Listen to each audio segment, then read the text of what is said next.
కల్వకుర్తి సభలో రాహుల్ గాంధీ మాట్లాడుతున్నారు. లైవ్ ద్వారా చూద్దాం. दोराला तेलंगाना और प्रजाला तेलंगाना के बीच में है. ఎన్నికలు వస్తున్నాయి. ఈ ఎన్నికల్లో పోటీ దొరల తెలంగాణ ప్రజల తెలంగాణ మధ్యన నడుస్తున్నది. एक तरफ आपके चीफ मिनिस्टर, उनका परिवार, उनके भ्रष्ट मंत्री, दूसरी तरफ कांग्रेस पार्टी और तेलंगाना की आम जनता, गरीब जनता, किसान, मजदूर, छोटे दुकानदार. ఒక పక్కన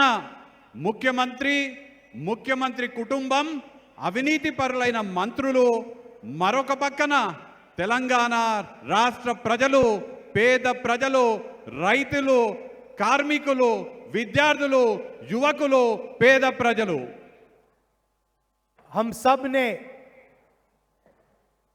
तेलंगाना का सपना देखा था. सपना था कि तेलंगाना की जनता इस प्रदेश में राज करे. पिछले 10 साल तेलंगाना की जनता को परे कर दिया गया है और एक परिवार, चीफ मिनिस्टर कह लो, राजा कह लो, एक राजा और उसका परिवार तेलंगाना पर राज कर रहा है. తెలంగాణ కోసం రాష్ట్ర ప్రజలందరూ కూడా ఒక కల కన్నారు. కానీ ఇవాళ ఆ కల నిర్వీర్యమైపోయి రాష్ట్రంలో ముఖ్యమంత్రిగా కాక ఒక రాజుగా ఈ తెలంగాణ ప్రజలపైన పెత్తనం చెలాయిస్తున్నారు. सारे के सारे डिपार्टमेंट, पैसे वाले डिपार्टमेंट उनके परिवार के पास, चाहे वो शराब हो, रेत हो, जमीन हो, जहां भी जनता से पैसा लिया जा सकता है, वो सारे के सारे डिपार्टमेंट्स केसीआर के परिवार के पास या उनके पास. రాష్ట్రంలో ఉన్నటువంటి మంత్రిత్వ శాఖలో డబ్బులు ఉండేటువంటి శాఖలన్నీ కూడా ఒకే కుటుంబం దగ్గర, కేసీఆర్ కుటుంబం దగ్గర ఉన్నాయి. అది మద్యం కానివ్వండి, భూమి కానివ్వండి, ఇసుక కానివ్వండి, ఎక్కడెక్కడైతే డబ్బులు ఉన్నాయో ఆ శాఖలన్నీ కూడా ప్రజలను పీడించుకొని తినే విధంగా ముఖ్యమంత్రి కుటుంబం వద్ద ఆ శాఖలన్నీ కూడా ఉన్నాయి. कलेश्वरम प्रोजेक्ट को बड़ा बढ़ाकर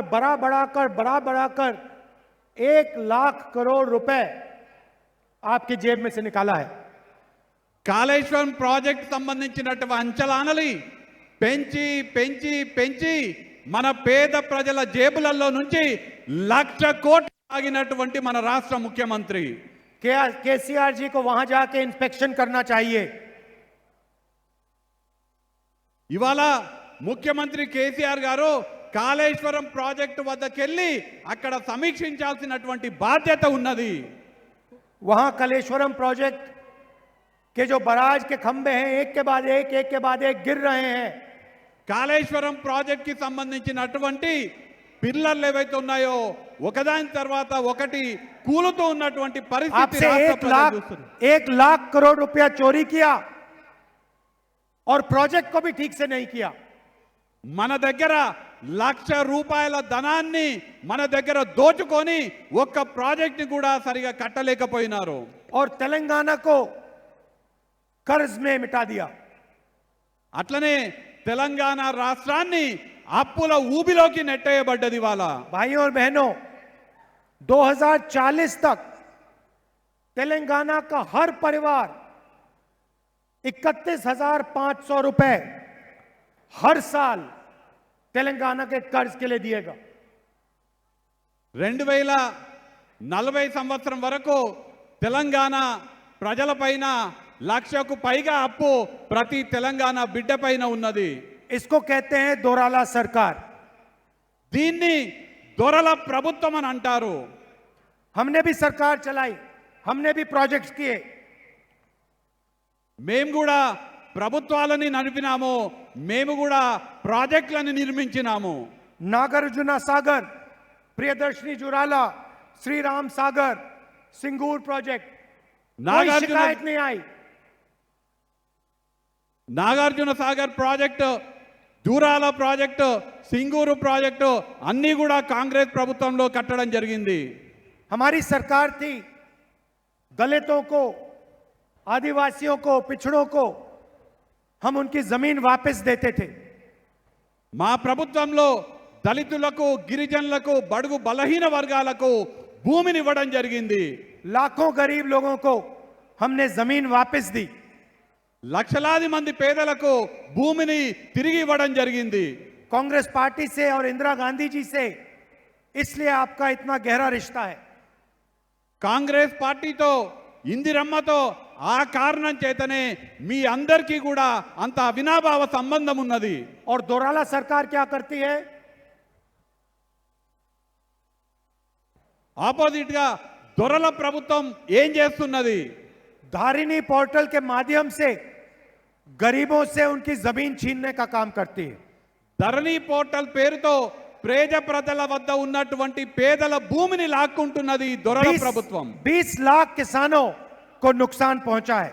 20 లక్షల రైతులకి దీనివల్ల నష్టం కలిగించడం జరిగింది. और फायदा किसको हो रहा है? దీనివల్ల లాభం ఎవరికి జరుగుతున్నది? एक परिवार को, ఒక కుటుంబానికి, एक व्यक्ति को, ఒక వ్యక్తికి. और नुकसान तेलंगाना की जनता को. నష్టం ఎవరికి జరుగుతున్నది? మొత్తం తెలంగాణ రాష్ట్ర ప్రజలకి నష్టం జరుగుతున్నది. అందుకే इसलिए हमें चीफ मिनिस्टर केसीआर को तेलंगाना में हराना है. అందుకోసమే మన తెలంగాణ రాష్ట్రంలో ముఖ్యమంత్రిని ఓడించాలి.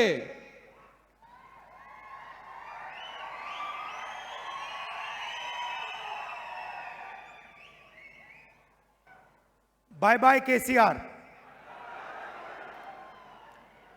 मगर रेवंत जी ने कहा बाय बाय केसीआर, मगर जो पैसा इन्होंने लूटा है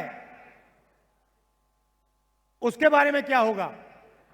రేవంత్ రెడ్డి గారు బాయ్ బాయ్ కేసీఆర్ అని అన్నారు. కానీ ఏ ధనమైతే కేసీఆర్ పేద ప్రజల దగ్గర లూటీ చేసినాడో దాన్ని ఏం చేయాలి? चीफ पहले क्या होगा? पहले चीफ मिनिस्टरशिप से बाय बाय होगा. మొదట ముఖ్యమంత్రి పదవి నుంచి బాయ్ బాయ్ చేయాలి. उसके बाद जो केसीआर जी ने तेलंगाना की जनता से पैसा लूटा है उसके बारे में सवाल पूछे जाएंगे. దాని తర్వాత కేసీఆర్ తెలంగాణ ప్రజల దగ్గర ఎంతైతే లూటీ చేసినాడో దానిపైన ప్రశ్నించడం జరుగుతుంది. मैंने मन बना लिया है कि जितना पैसा आपके चीफ मिनिस्टर ने आपसे चोरी किया है उतना पैसा कांग्रेस पार्टी आपकी जेब में वापस डालने जा रही है.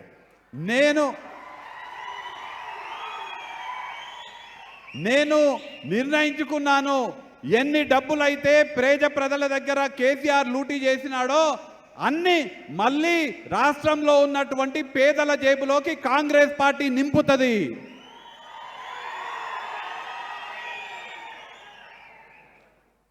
और मैं नरेंद्र मोदी नहीं हूं. जब वायदा करता हूं तो उस वायदे को पूरा करके दिखाता हूं.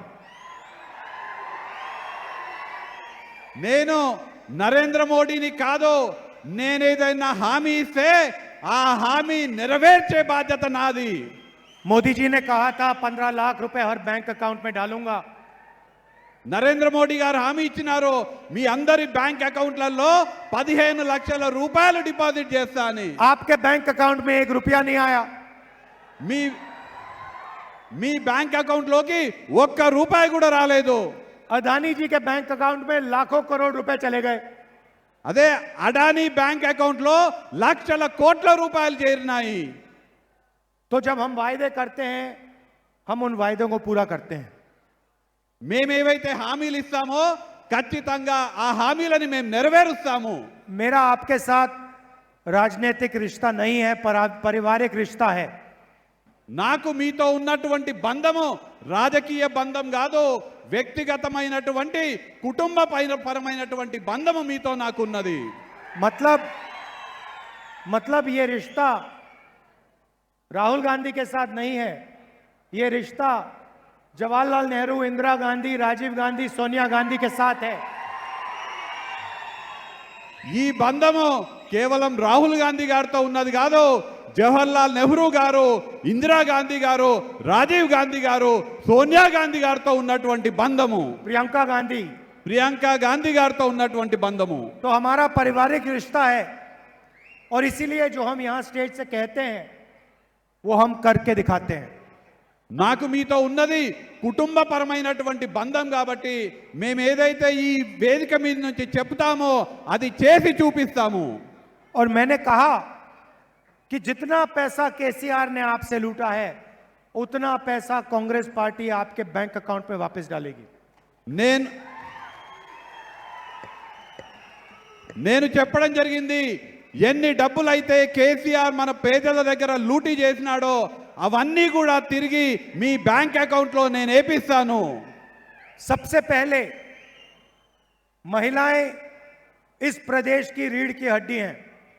మొదటగా మహిళలు ఈ రాష్ట్రానికి పునాదులు లాంటి వారు. वो हमारे भविष्य की देखभाल करती हैं. మన భవిష్యత్తు గురించి ఆలోచన చేసి మన భవిష్యత్తు కోసం కష్టపడతారు మహిళలు. और अपनी पूरी जिंदगी तेलंगाना के भविष्य में लगा देती हैं. వారి జీవితం మొత్తం కూడా తెలంగాణ కోసం పాటుపడుతున్నారు. इसीलिए सबसे पहले हम उनके लिए महालक्ष्मी स्कीम लाए हैं. అందుకోసమే మొదటగా మహిళల కోసం మహాలక్ష్మి స్కీమ్ ని ప్రవేశపెట్టడం జరిగింది. 2500 रुपए हर महीने तेलंगाना की महिलाओं के बैंक अकाउंट में सीधा जाएगा.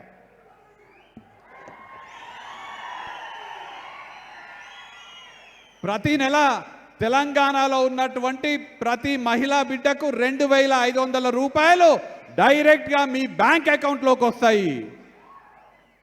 सिलेंडर बाकी प्रदेशों में जहां बीजेपी राज कर रही है 1000 रुपए में मिलेगा. तेलंगाना में कांग्रेस पार्टी की सरकार आएगी तो 500 रुपए का सिलेंडर मिलेगा. వేరే రాష్ట్రాలలో ఎక్కడైతే భారతీయ జనతా పార్టీ ప్రభుత్వంలో ఉన్నదో అక్కడ సిలిండర్ 1000 రూపాయలకు దొరుకుతుంది. కానీ ఇక్కడ తెలంగాణ రాష్ట్రంలో కాంగ్రెస్ పార్టీ అధికారంలోకి వచ్చినాక ప్రతి సిలిండర్ 500 రూపాయలకే మీకు అందరికీ అందుతుంది. और गरीब से गरीब महिलाएं तेलंगाना में बस में जाती हैं. పేద మహిళలందరూ కూడా తెలంగాణ రాష్ట్రంలో బస్సులో ప్రయాణం చేస్తుంటారు. अस्पताल जाने की जरूरत हो, హాస్పిటల్ కి పోవాలన్నా, बच्चे को स्कूल में छोड़ने की जरूरत हो, పిల్లలని బడికి పంపించాలన్నా, दुकान में कुछ खरीदने की बात हो, దుకాణానికి పోయి ఏదన్నా కొనుక్కోవాలన్నా तेलंगाना की महिलाएं बस में जाती हैं. తెలంగాణకి చెందినటువంటి మహిళలు బస్సుల్లో ప్రయాణం చేస్తారు. हमारी सरकार आएगी तो तेलंगाना की कोई भी महिला बस में 1 रुपया नहीं देगी. కాంగ్రెస్ ప్రభుత్వం వచ్చిన తర్వాత తెలంగాణలో ఏ మహిళ కూడా బస్సులో 1 రూపాయి కూడా చెల్లించాల్సిన అవసరం లేదు. मुफ्त में पूरे तेलंगाना में तेलंगाना की सब महिलाएं बस में जाएंगी. ఉచితంగా యావత్ తెలంగాణ రాష్ట్రంలో తెలంగాణ మహిళలందరూ కూడా బస్సులో ఉచితంగా ప్రయాణం చేయొచ్చు. तो देखिए सिर्फ महिलाओं के लिए 2500 रुपए हर महीना आपके बैंक अकाउंट में. కేవలం మహిళల కోసం ప్రతి మహిళకు ప్రతి నెల 2500 రూపాయలు మీ బ్యాంక్ అకౌంట్ లోకి వస్తాయి. हर महीने आपके 500 रुपए बचे क्योंकि आपने 500 रुपए का सिलेंडर लिया. మీరందరికీ కూడా 500 రూపాయలకే తెలంగాణ ప్రభుత్వంలో సిలిండర్ ఇవ్వబోతున్నాము. और बस में महीने के 500,000 रुपए वहां बचे. ప్రతి మహిళకు బస్సులో మీకు ఫ్రీగా కాబట్టి 500 నుంచి 1000 రూపాయలు మీకు అక్కడ సేవ్ అవుతాయి. तो तकरीबन 4000 रुपए हम तेलंगाना की माताएं और बहनों के बैंक अकाउंट में सीधा डाल रहे हैं। దీన్ని బట్టి ప్రతి మహిళకు తెలంగాణలో ప్రతి నెల 4000 రూపాయలు మీ బ్యాంక్ అకౌంట్లో వేసినట్టు అవుద్ది. अब चलिए किसानों की बात करते हैं। ఇప్పుడు రైతుల గురించి మాట్లాడదాము. किसान भी प्रदेश की रीढ़ की हड्डी हैं। రైతులు కూడా మన ప్రాంతానికి పునాదులు లాంటి వారు.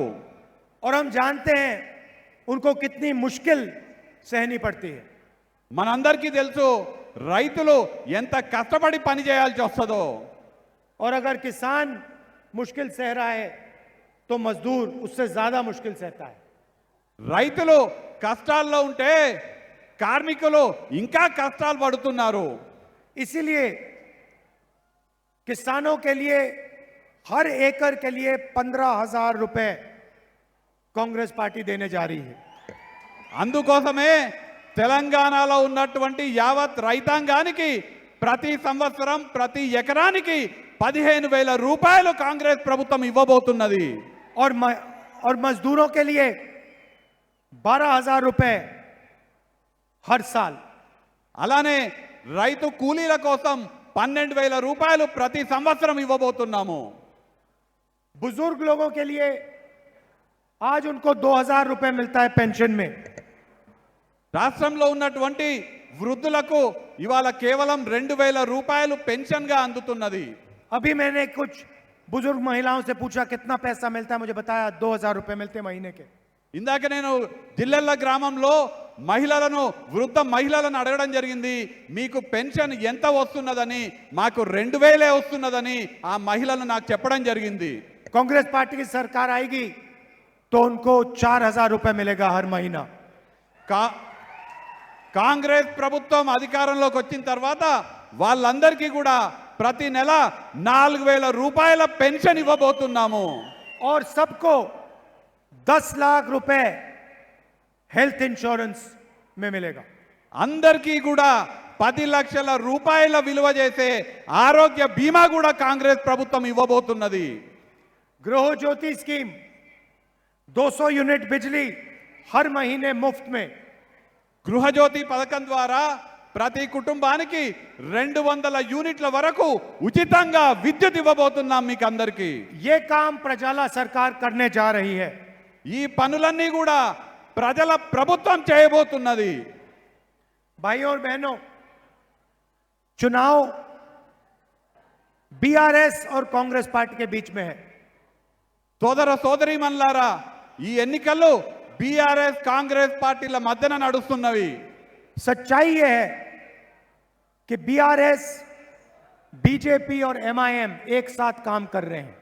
కానీ వాస్తవం ఏదంటే BRS party, BJP party, MIM party ముగ్గురు కలిసి పనిచేస్తున్నారు.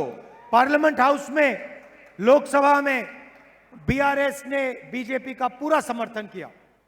పార్లమెంటులో, లోక్సభలో బీఆర్ఎస్ పార్టీ పూర్తిగా బీజేపీకి మద్దతు ఇస్తున్నది. किसान बिल लाने में, जीएसटी, नोटबंदी, बीआरएस और आपके चीफ मिनिस्टर ने बीजेपी को पूरा का पूरा मदद किया। రైతుల చట్టాల పైన కానివ్వండి, జిఎస్టీ పైన కానివ్వండి, అలానే నోట్ల రద్దు పైన కానివ్వండి, పూర్తిగా రాష్ట్ర ముఖ్యమంత్రి కేసీఆర్, బీఆర్ఎస్ పార్టీ పూర్తిగా బీజేపీకి సంపూర్ణ మద్దతు ఇవ్వడం జరిగింది పార్లమెంటులో. बाकी विपक्ष के नेताओं पर केसेस लगते हैं, ED, CBI, income tax, vigilance. मेरे ऊपर 24 केस लगे हुए हैं। ప్రతిపక్ష నాయకులందరిపైన అనేక కేసులు ఉంటాయి. ఈడీ కానివ్వండి, సిబిఐ కానివ్వండి, ఇలాంటి అనేక కేసులు ఉంటాయి. నా ఒక్కనిపైనే ఇప్పటికీ 24 కేసులు ఉన్నాయి. मेरी लोकसभा की मेंबरशिप रद्द कर दी। నా లోక్సభ సభ్యత్వాన్ని కూడా రద్దు చేయడం జరిగింది. मेरा जो घर है, सरकारी घर, वो ले लिया। నా ఇల్లు, నాకు ప్రభుత్వం ఇచ్చినటువంటి ఇల్లును కూడా గుంజుకున్నారు నా దగ్గర నుంచి. और मैंने खुशी से इनको घर दिया, कहा लो ले जाओ अपना घर, मुझे नहीं चाहिए। సంతోషంగా నేను ఇచ్చేసినాను.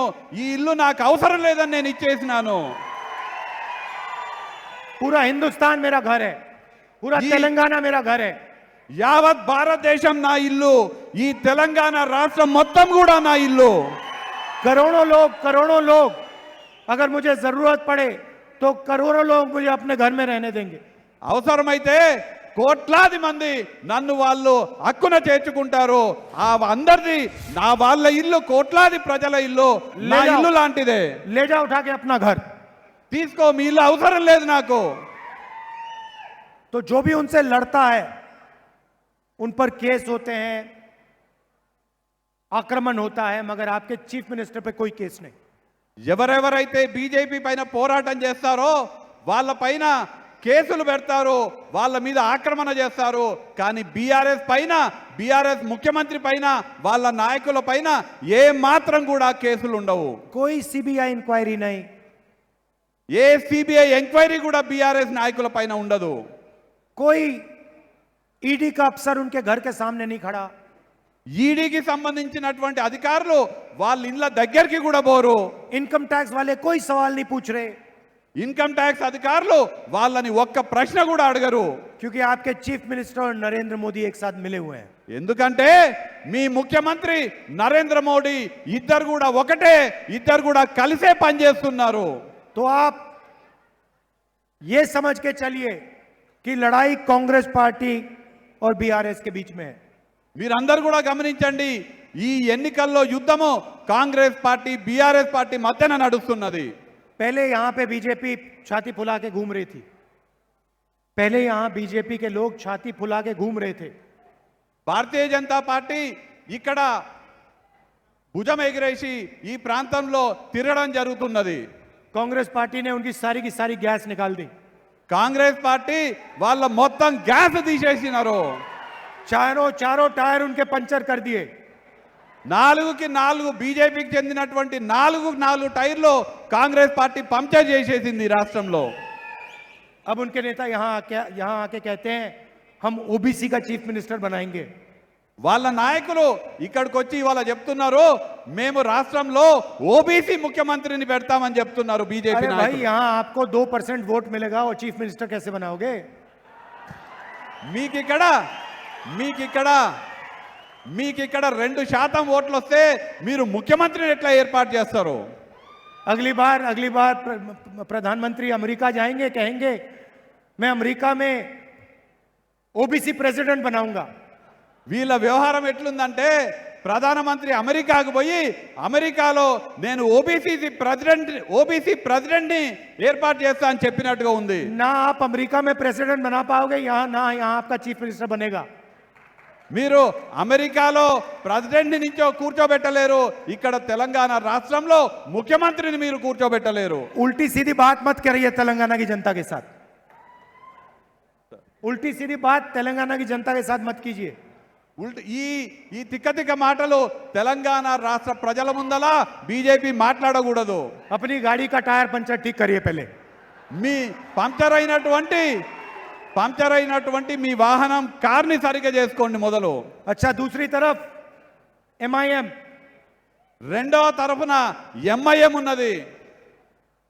जहां भी कांग्रेस पार्टी चुनाव लड़ती है, ఎక్కడెక్కడైతే కాంగ్రెస్ పార్టీ ఎన్నికల్లో పోటీ చేస్తుందో, మహారాష్ట్ర కానివ్వండి, राजस्थान కానివ్వండి, उत्तर प्रदेश, जहां भी हम जाते हैं, ఉత్తరప్రదేశ్ కానీ ఎక్కడైనా కాంగ్రెస్ పార్టీ పోటీ చేస్తే वहां पे जादू से MIM के कैंडिडेट आ जाते हैं. అక్కడ సడన్ గా ఎంఐఎం క్యాండిడేట్లు ప్రత్యక్షమవుతారు. और सारे के सारे कैंडिडेट जो आते हैं वो बीजेपी की मदद करने वाले कैंडिडेट आते हैं. ఎవరెవరైతే ఎంఐఎం క్యాండిడేట్లుగా వస్తారో వాళ్ళందరూ కూడా భారతీయ జనతా పార్టీ అభ్యర్థులకి సహాయపడడానికి మాత్రమే వస్తారు. तो ये भी MIM वाले लोग पैसा लेकर 24 घंटा बीजेपी की मदद करते हैं. ఈ ఎంఐఎం వాళ్ళు కూడా పైసలు తీసుకొని 24 గంటలు భారతీయ జనతా పార్టీకి మద్దతు చేస్తారు. जहां पे MIM का कुछ लेना देना नहीं, वहां पे जादू से इनके कैंडिडेट आ जाते हैं. ఎక్కడెక్కడైతే ఎంఐఎంకి అసలు ఏమాత్రం కూడా సంబంధం లేదో ఆ నియోజకవర్గాలు కూడా సడన్ గా ఎంఐఎం క్యాండిడేట్లు ప్రత్యక్షమవుతారు. और कैंडिडेट को पैसा कौन देता है? बीजेपी देती है। ఆ ఎంఐఎం అభ్యర్థులకు పైసలు ఎవరు ఇస్తారు? భారతీయ జనతా పార్టీ ఇస్తుంది. इसीलिए एमआईएम, बीजेपी और बीआरएस एक शक्ति है। అందుకే ఎంఐఎం, బీజేపీ, బీఆర్ఎస్ మూడు కూడా ఒకటే శక్తి. जैसे हमने बीजेपी के यहां टायर पंचर किए, वैसे ही हम दिल्ली में पूरे हिंदुस्तान में उनके टायर पंचर करने जा रहे हैं। ఏ విధంగా అయితే తెలంగాణ రాష్ట్రంలో మనం బీజేపీ టైర్లు పంక్చర్ చేసినామో యావత్ దేశంలో కూడా భారతీయ జనతా పార్టీ టైర్లు పంక్చర్ చేయబోతున్నాము. पहले हमें तेलंगाना में जीतना है, मध्य प्रदेश में जीतेंगे, राजस्थान में जीतेंगे, छत्तीसगढ़ में जीतेंगे और फिर जाके हम 2024 में दिल्ली में जीतेंगे। మొదట మనం తెలంగాణలో గెలుస్తున్నాము, తర్వాత మధ్యప్రదేశ్లో గెలుస్తున్నాము, రాజస్థాన్లో గెలుస్తున్నాము, ఛత్తీస్గఢ్లో గెలుస్తున్నాము. దాని తర్వాత 2024లో దేశంలో కూడా కాంగ్రెస్ పార్టీ గెలవబోతున్నది. इसलिए सारे के सारे मिलकर यहां बीआरएस को हराएंगे और फिर वहां जाके दिल्ली में नरेंद्र मोदी और बीजेपी को हराएंगे। అందరము కలిసి మెలిసి కష్టపడి ఇక్కడ మొదలు బీఆర్ఎస్ ని ఓడగొడదాము, తర్వాత ఢిల్లీలో బీజేపీని ఓడగొడదాము. आप सब यहां आए, दूर दूर से आए, इतने प्यार से आपने मेरी बात सुनी, इसके लिए दिल से आप सबको बहुत बहुत धन्यवाद। మీరందరూ కూడా ఇక్కడికి రావడం జరిగింది. చాలా సుదూర ప్రాంతాల నుంచి నా మాటలు వినడానికి మీరు రావడం జరిగింది. ప్రేమతో నా మాటలు విన్నాక మీరు రావడం జరిగింది కాబట్టి మీకు అందరికీ కూడా పేరు పేరున కృతజ్ఞతలు తెలియజేసుకుంటున్నాను. నా హృదయం నుంచి మీకు అందరికీ కృతజ్ఞతలు తెలియజేసుకుంటున్నాను. नमस्कार, जय हिंद, जय तेलंगाना।